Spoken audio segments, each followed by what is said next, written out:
Vamos abrir a palavra do Senhor no Salmo de número 36. Vamos fazer a leitura desses 12 versos.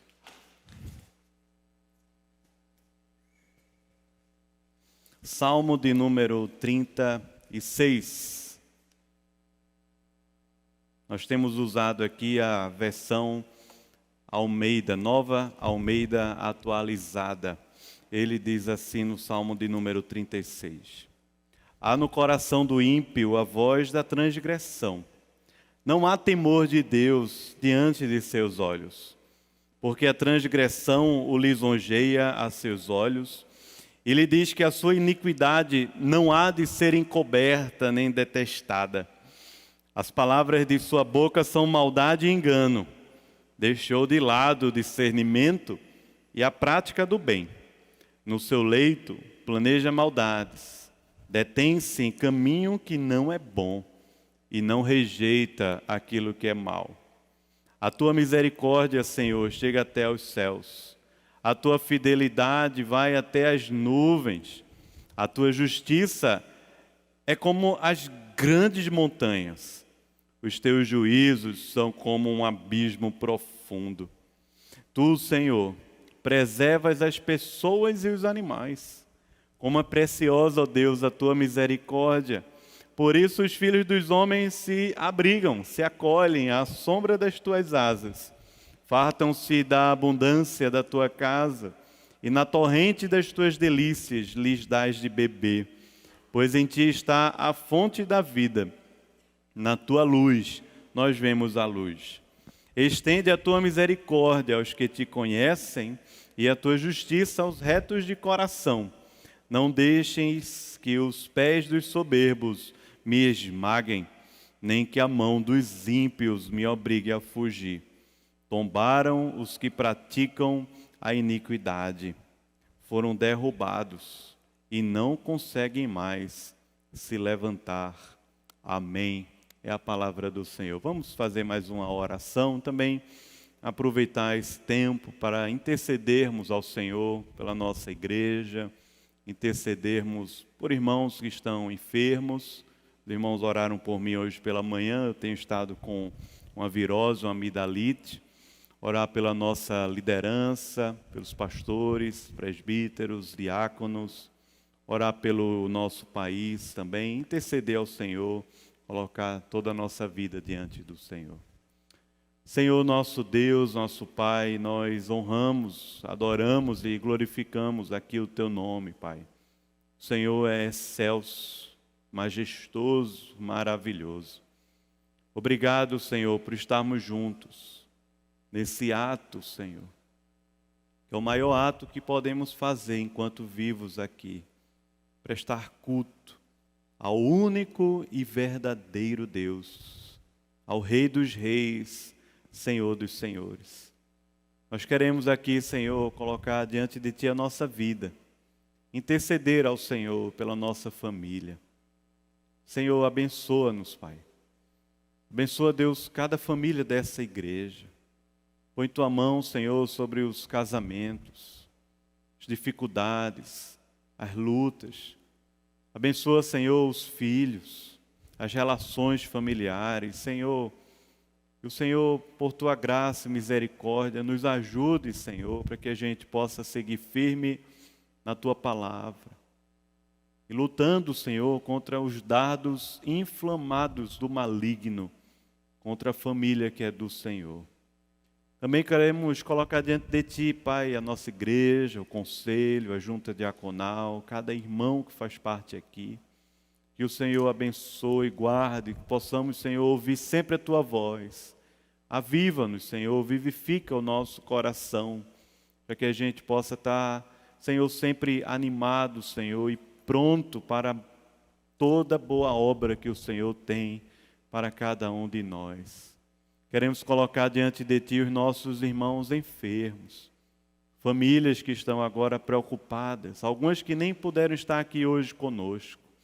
O Senhor sabe e conhece cada um. Eu Te peço, visita-os com a Tua graça, com a Tua destra fiel.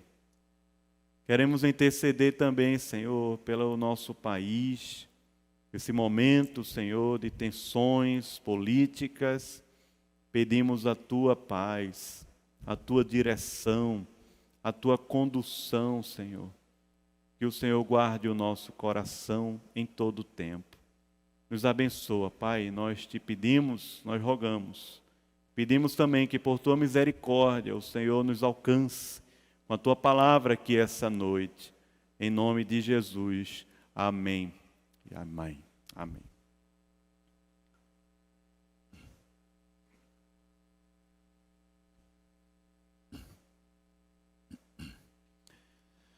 Você já pensou em participar de um reality show? BBB? A Fazenda, talvez, né? Talvez algo tipo MasterChef, mais leve assim. É tipo um reality show, não é bem um reality show. Tem uma câmera assim, 24 horas, filmando tudo que a gente faz durante aquele dia.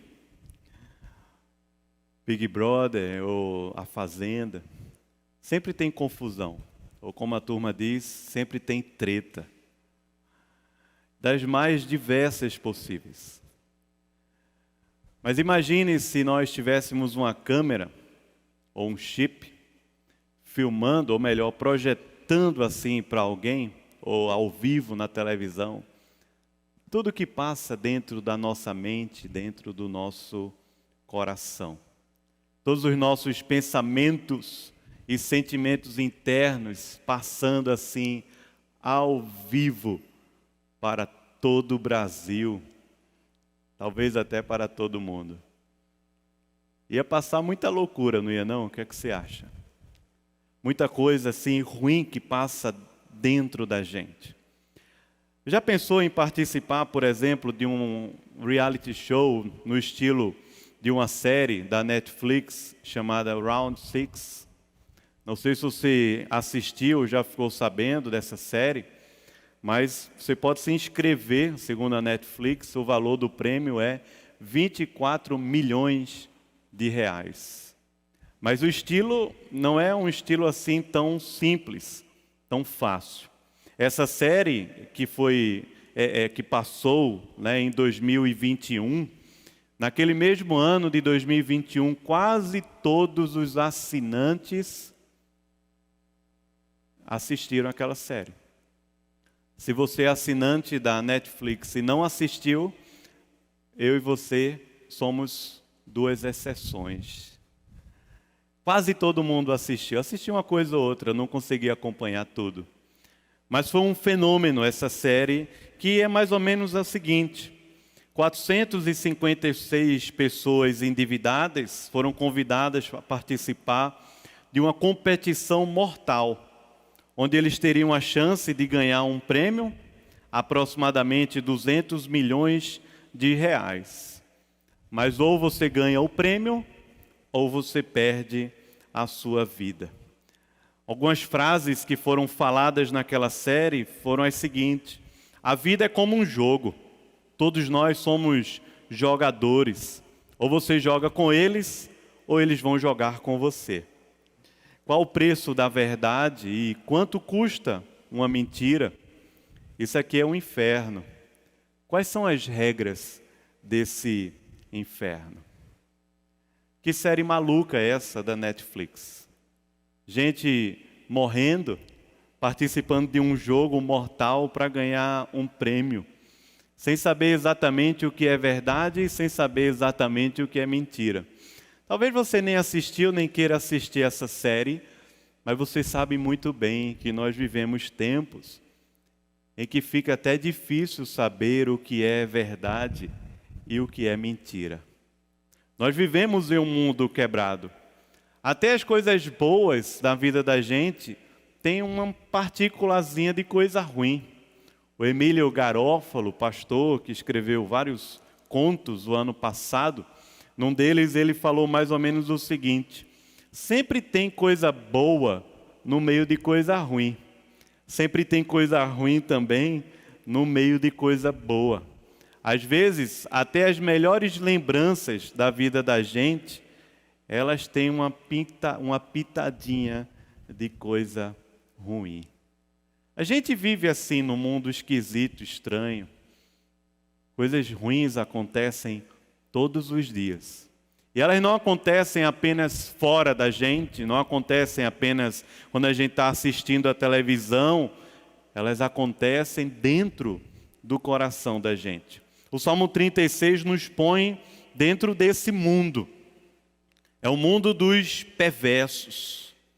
É o mundo em que a iniquidade reina de uma forma tão profunda que ela alcança quase que todos os órgãos do nosso corpo, todos os membros do nosso corpo, todos os sentidos do nosso corpo.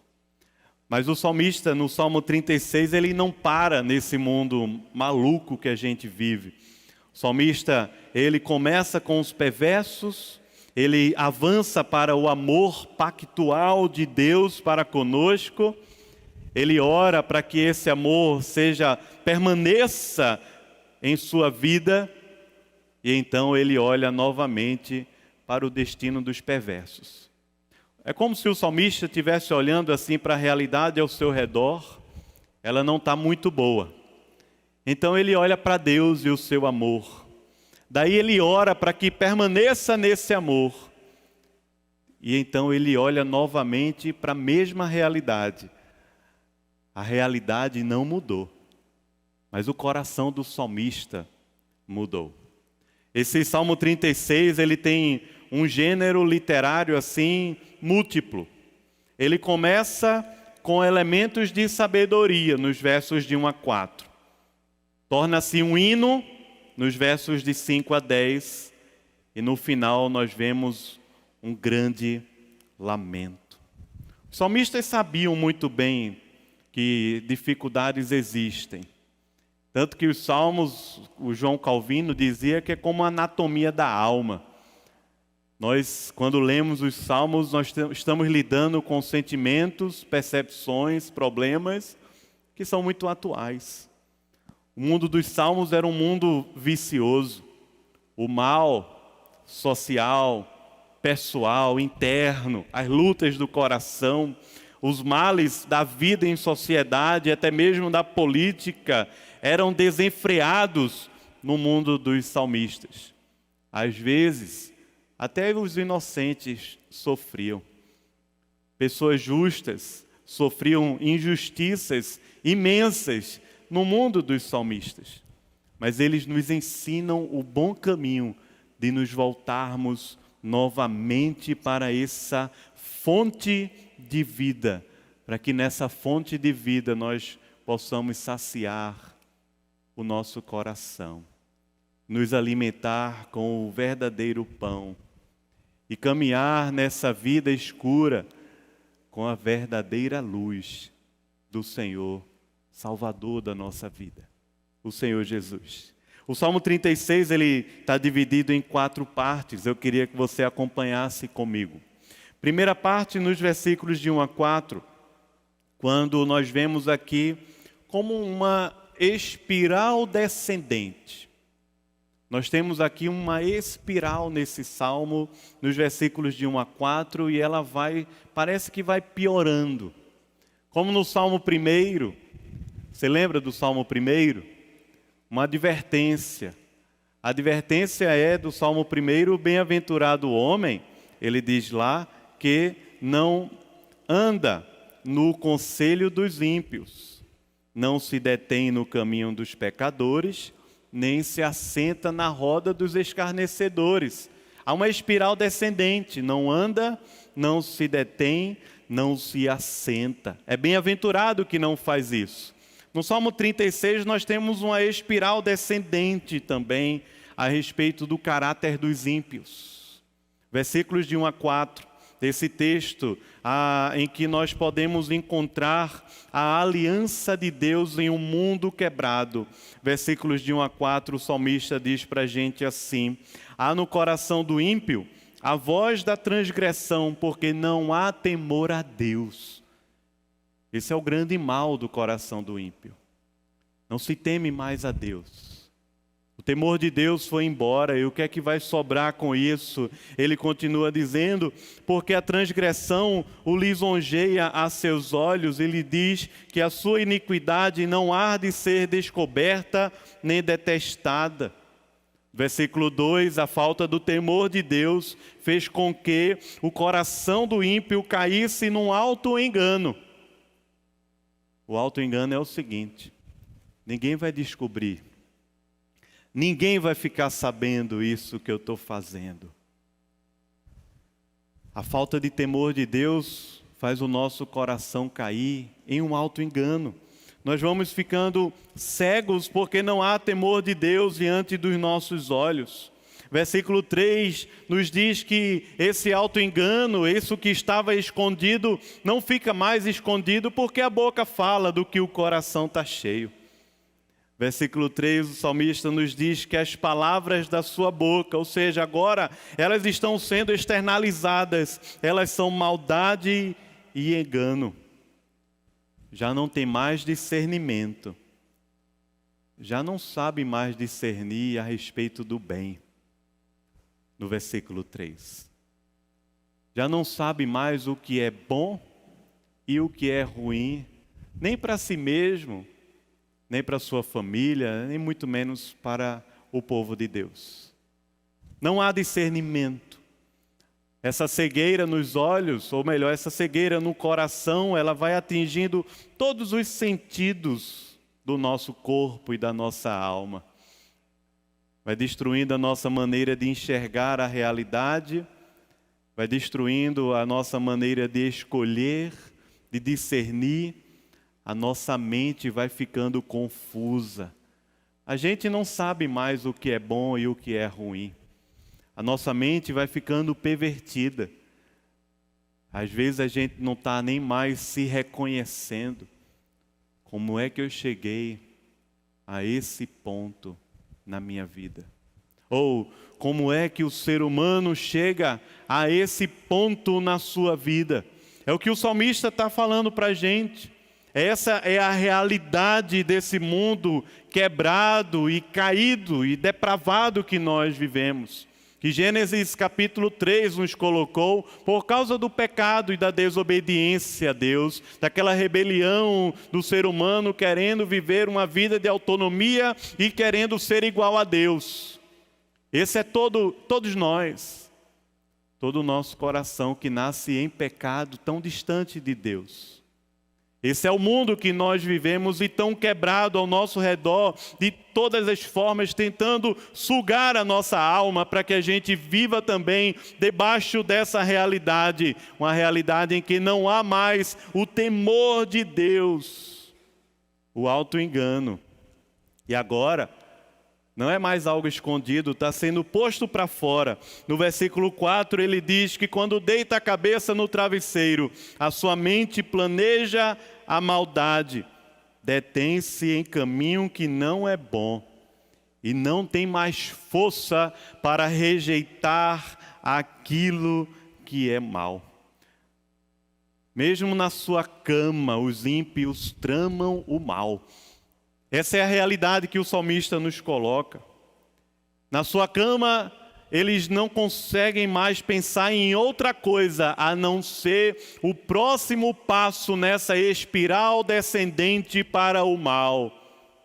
E quanto mais nós nos aprofundamos, ou quanto mais o ímpio se aprofunda nesse tremedal de lama, nesse poço de perdição, como diz no Salmo 40, mais e mais rejeitam aquilo que é justo e aquilo que é bom.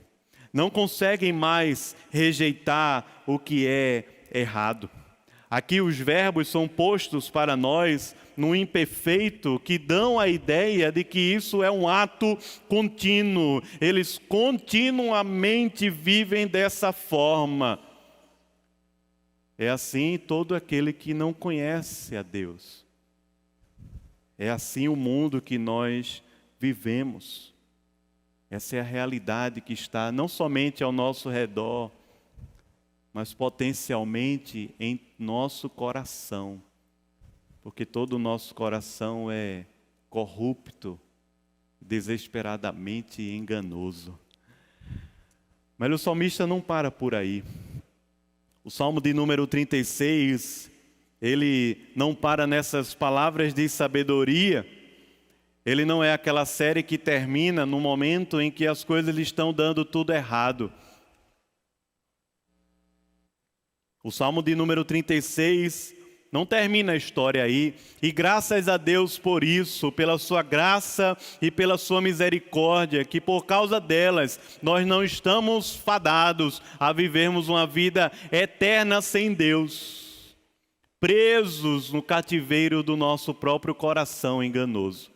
O salmista nos versículos de 5 a 9 nos fala sobre o amor, imenso amor de Deus, que é chamado aqui de um amor pactual do Senhor. Nos Salmos, versículos de 5 a 9, veja o que ele diz: a tua misericórdia, Senhor, ela chega até os céus. A tua fidelidade, ela vai até as nuvens. Ela vai além das nuvens. É imensa. É além do que eu possa alcançar com as minhas próprias mãos, com a minha própria capacidade. Ele diz mais: a tua justiça é como as montanhas, as grandes montanhas. Uma outra versão diz: as montanhas de Deus. Aquelas que ficavam ao redor de Jerusalém. Os teus juízos, os teus julgamentos são como o abismo profundo. Aquele que consegue segurar as grandes montanhas ao redor de Jerusalém. E ainda mais ele diz: o Senhor não somente preserva as montanhas, não somente preserva o teu amor, não somente preserva o teu povo, o Senhor preserva também a criação, os animais. O Senhor preserva as pessoas e também preserva os animais. Apesar de vivermos em um mundo tão caótico e tão quebrado, ainda ali o Senhor manifesta a sua graça e a sua providência sobre as pessoas, isso até sobre aqueles que não conhecem a Deus. Porque até os perversos dormem todos os dias e acordam com uma nova oportunidade de viver a vida. Até os animais, até a natureza é preservada pelo Senhor. Como é precioso o teu amor, Senhor. Como é preciosa a tua misericórdia, Senhor. Por isso que os filhos se abrigam à sombra das tuas asas, estão fartos da abundância da tua casa, na torrente das tuas delícias, eles estão bebendo, porque o Senhor dá da fonte da vida, e na tua luz todos nós podemos ver a luz. Aqui nessa parte do texto, nos versos de 5 a 9, o salmista nos fala sobre as grandes montanhas que estavam estabelecidas sobre os grandes e profundos abismos. O que o salmista está tentando dizer para nós de uma forma poética é que o mundo inteiro está fundado no amor, na fidelidade, na retidão e na justiça de Deus. São essas as 4 expressões que ele usa aqui nos versos de número 5 e 6. A misericórdia, a fidelidade, a justiça e o juízo de Deus estão todos fundamentados em Deus. Todo mundo está fundamentado nesse amor e nessa aliança de Deus que envolve o seu imenso amor, a sua fidelidade, a sua retidão e a sua justiça sobre nós. É aqui nesse Salmo 36 que nós reencontramos aquela expressão no hebraico chamada Hesed, a misericórdia, a benignidade. Essa expressãozinha que aparece 245 vezes no Antigo Testamento. A maioria delas no livro de Salmos. O Velho Testamento tem 39 livros. Mas a grande maioria, 127 vezes a palavra Hesed aparece aqui no livro de Salmos. No Salmo 36, 3 vezes ela aparece, nos versos 5, no verso 7 e também no verso 10. Essa extensão do imenso amor de Deus que é medida pela altitude dos céus. Se você já teve a oportunidade de chegar assim o mais perto do céu possível, talvez um prédio imenso, talvez até numa viagem de avião, passando por dentro das nuvens. Que cena linda e maravilhosa. Mas mesmo dentro de um avião, ainda há tanto céu para se ver. Uma imensidão. Algo que parece aos nossos olhos infinito. Como é que nós vamos alcançar os céus? O salmista está falando para a gente, é o amor do Senhor, é a misericórdia de Deus, é a fidelidade de Deus, são elas que são infinitas. Nós não podemos alcançar com a nossa própria força, mas é manifesto para nós em Cristo Jesus, revelado para nós na sua palavra, esse imenso amor. De uma forma poética ele diz, imenso como os céus são altos, como as nuvens estão postas assim no mais alto céu. Isso que é visível, que os nossos olhos conseguem enxergar. Porque é verdade que com telescópios, com foguete, com viagens e tudo mais assim, a gente consegue ver mais coisas lá, além do que eu consigo ver aqui dos meus olhos. Mas o salmista está falando sobre esse mundo visível aos olhos. Esse amor de Deus que está manifesto para todos os homens, porque eles olham para os céus. Mas boa parte deles o negam, preferindo adorar a criação no lugar do Criador. No versículo 7 nós temos assim uma doxologia. Ele diz, a tua misericórdia, Senhor, ela é preciosa. É tão preciosa que os filhos dos homens correm para ela, como os filhotes fazem, correndo para debaixo das asas da sua mãe. Ele usa aqui a figura de animais, as águias, as galinhas. O próprio Senhor Jesus, quando esteve assim olhando para Jerusalém, ele chora, ele ora, ele diz assim, ó Jerusalém, o que é que aconteceu contigo? Porque o Senhor sempre esteve com suas asas estendidas. Mas vocês não quiseram.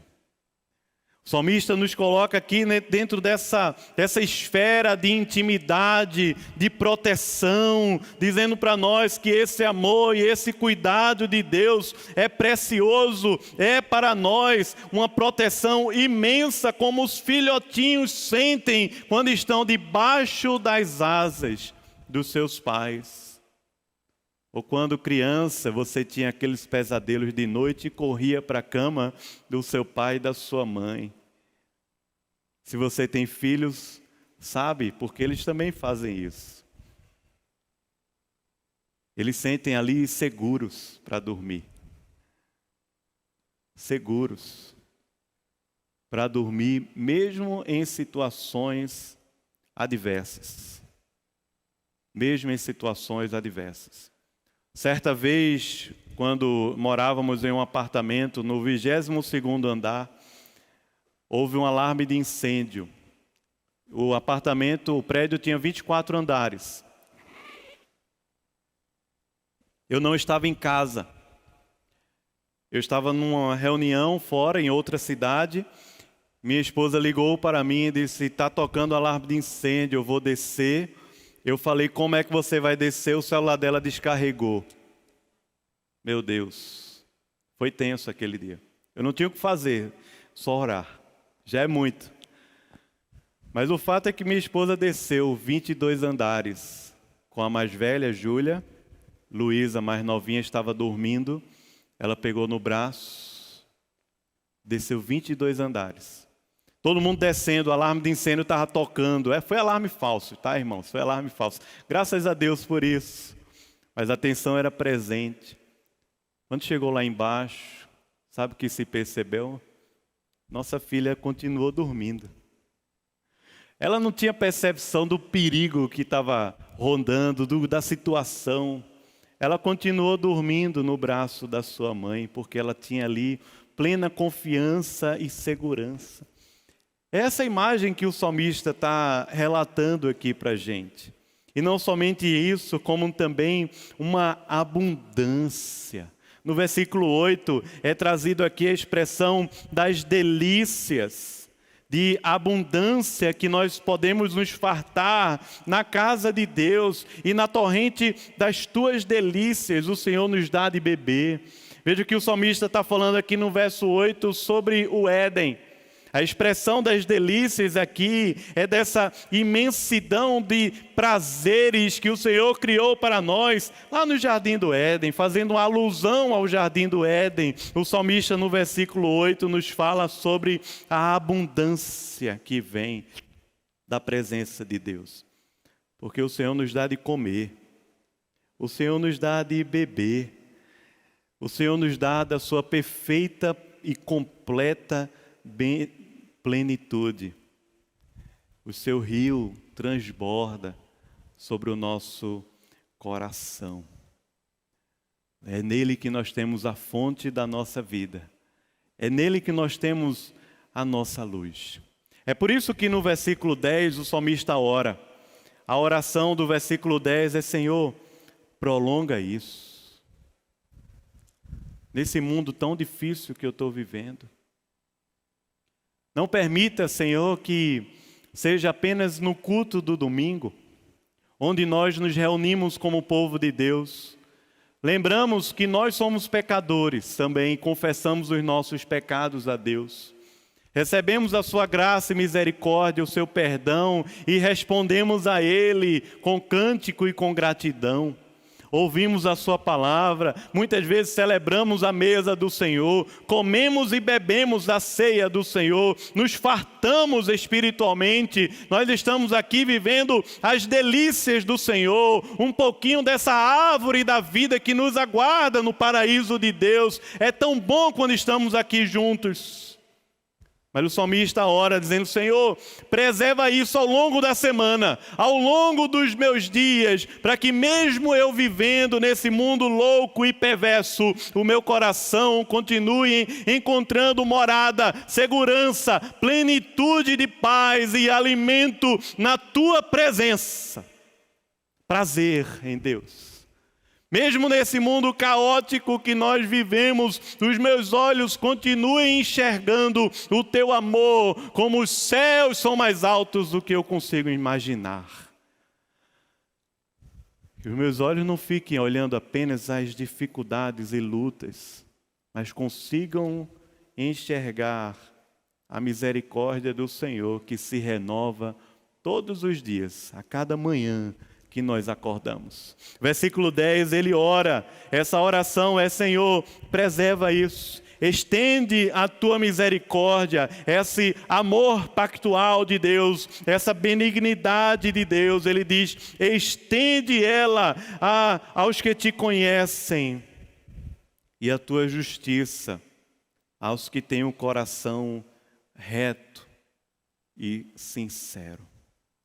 A ideia aqui é essa, de alguém que está clamando para que seja prolongado. Que o amor de Deus seja mantido sobre todos aqueles que são filhos de Deus e que têm um relacionamento com o Senhor. Que conhece o Senhor. Não apenas que foi criado na igreja ou que conhece alguns versículos da Bíblia, mas que conhece de verdade o Senhor. Porque foi alcançado pela misericórdia do Senhor. Porque se rendeu aos pés do Senhor. Porque crê no Senhor e na sua palavra, porque é uma habitação do Santo Espírito de Deus aqui na terra, porque está vinculado à Santa Igreja do Senhor, participa da mesa do Senhor, dos seus sacramentos, é aqui na terra um reino e sacerdote desse mesmo Senhor aqui na terra. Todos os que conhecem intimamente o Senhor e que têm comunhão íntima com o Senhor, não aos estranhos, Porque essa paz, esse amor, essa justiça, essa fidelidade, essa misericórdia de Deus, ela não está disponível ao coração dos ímpios. Lembra?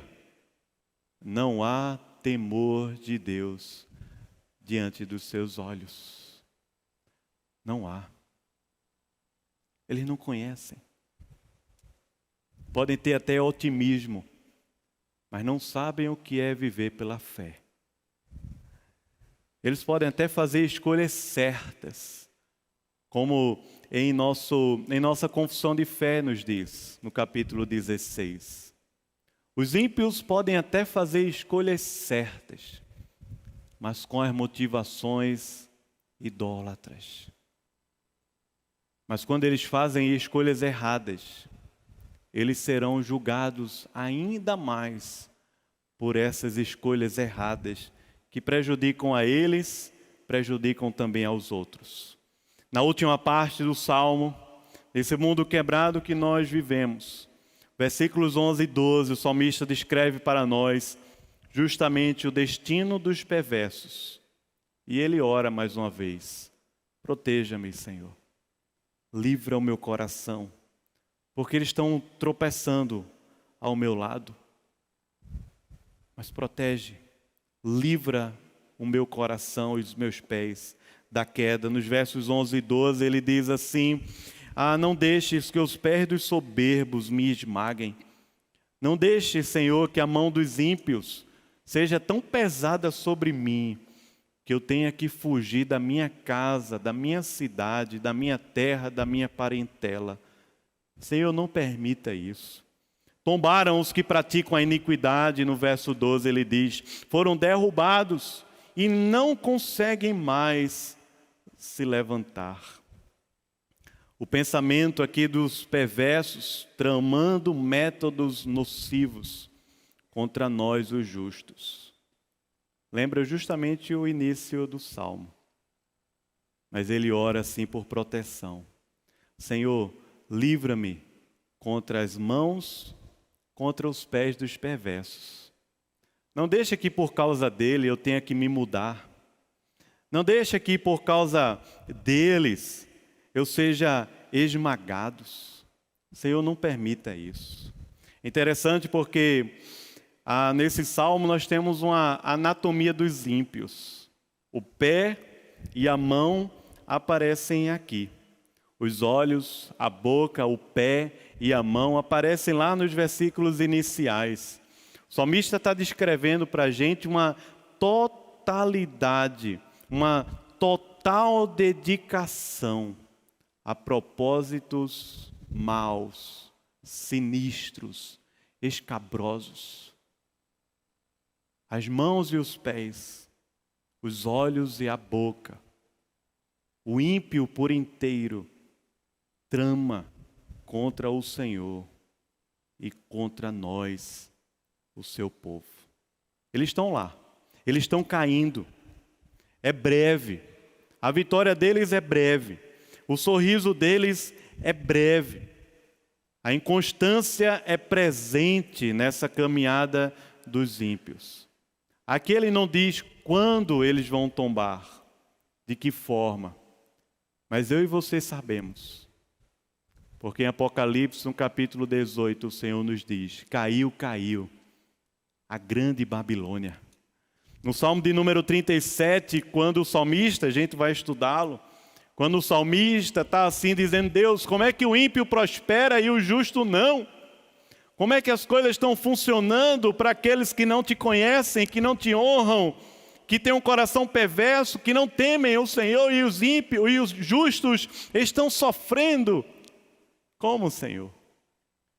É justamente no Salmo 37 que nós vamos ler na próxima semana, mas que está ligado a esse mesmo tema, quando ele diz: descansa no Senhor e espera nele. Entrega o teu caminho ao Senhor, confia nele, e o mais ele fará. Provérbios capítulo 24, verso 16, ele diz assim: porque 7 vezes cairá o justo e se levantará, mas os perversos são derrubados pela sua própria calamidade. A insanidade da sua própria idolatria. Eles conseguem cavar a própria cova. Ou como Amã, no livro de Esther, eles conseguem construir a própria forca. É interessante porque até os ímpios percebem isso. Um romancista americano chamado David Foster Wallace fez um discurso na universidade no ano de 2005. Esse romancista faleceu de suicídio. Esse romancista que escreveu assim livros muito aclamados pela crítica, escritor contemporâneo, um ímpio, que desistiu da vida, da própria vida. Mas ele mesmo conseguiu perceber como nós, ou como os ímpios, criam a própria cova, constroem a própria forca.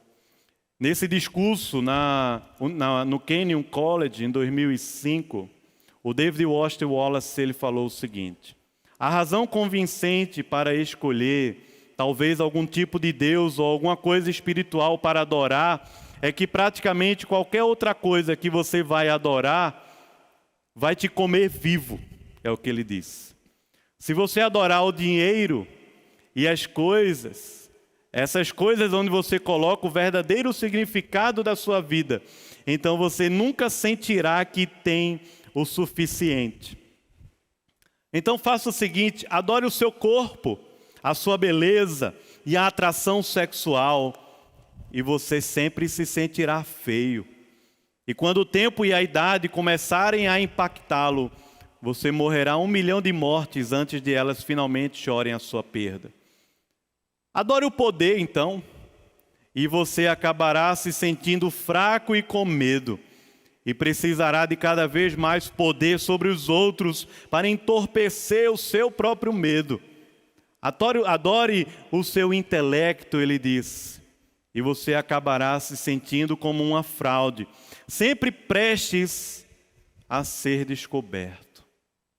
Mas a coisa traiçoeira sobre essas coisas e formas de adoração, dizia um ímpio, é que elas são inconscientes. Elas são como configurações padrão em nosso coração. A insanidade da idolatria desse mundo exaustivo, caótico e quebrado que nós vivemos. Mas o salmista nos conta aqui uma boa nova. Cristo não vai te comer vivo. A idolatria sim. O pecado sim. As fomes pecaminosas, a cobiça em nosso coração, sim, vai nos comer vivos. Mas Cristo não vai te comer vivo de jeito nenhum. Porque Cristo sofreu as profundezas da morte em meio ao mundo tomado pelo mal, para que eu e você desfrutássemos da vida eterna, mesmo estando ainda nesse mundo. Foi para isso que Cristo veio buscar e salvar o perdido. Foi para isso que Ele veio livrar a nossa alma da morte e nos libertar de toda idolatria. Em um mundo de round six, em que um quer que o outro morra para conseguir o seu próprio prêmio, nós podemos confiar na benignidade, na fidelidade, na justiça, no deleite do prazer, das delícias do Éden, na abundância do Senhor e na sua plena luz. Foi o que o apóstolo Pedro nos contou no capítulo 2, versículos 21, ele diz: foi para isto mesmo que fomos chamados, pois que também Cristo sofreu em nosso lugar, deixando-vos exemplo para seguirdes os seus passos, o qual ele não cometeu pecado, nem dolo algum se achou em sua boca, pois ele, quando ultrajado, não revidava com ultraje, quando maltratado, não fazia ameaças, mas ele entregava-se àquele que julga retamente, carregando ele mesmo em seu corpo sobre o madeiro os nossos pecados, para que nós, mortos para o pecado, vivamos para a justiça. Por suas chagas fomos sarados. Porque estáveis desgarrados como ovelhas, agora, porém, vos convertestes ao bispo e pastor da vossa alma.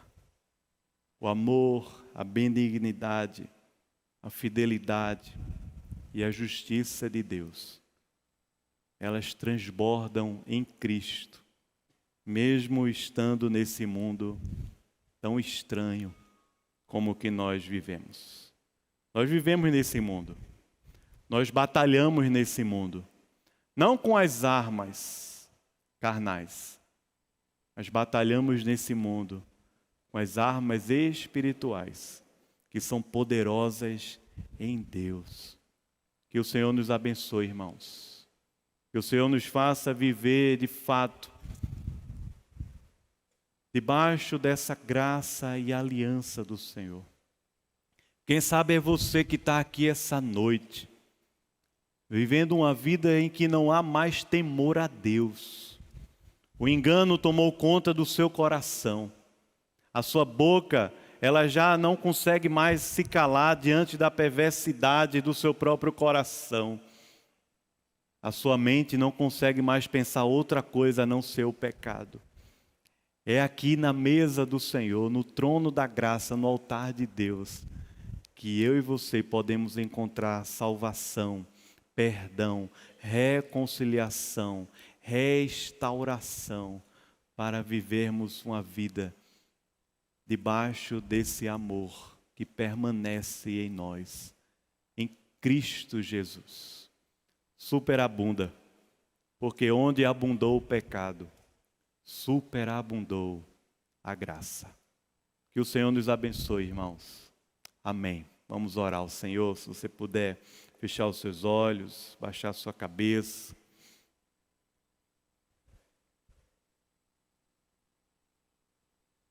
Nós não vivemos em um reality show, mas o Senhor conhece todos os nossos caminhos e os nossos pensamentos.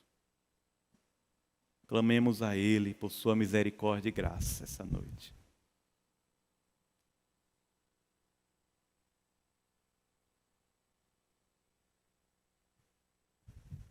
Senhor, nós estamos diante da Tua palavra, Senhor. E diante do Senhor dessa palavra, Tu és o Deus vivo e verdadeiro, o justo juiz, o Deus de graça e de amor. Nós queremos, Senhor, entregar a Ti a nossa vida. Nós queremos, Senhor, colocar diante do Senhor o nosso coração. E, Pai, Te pedir, Senhor, livra os nossos pés da queda.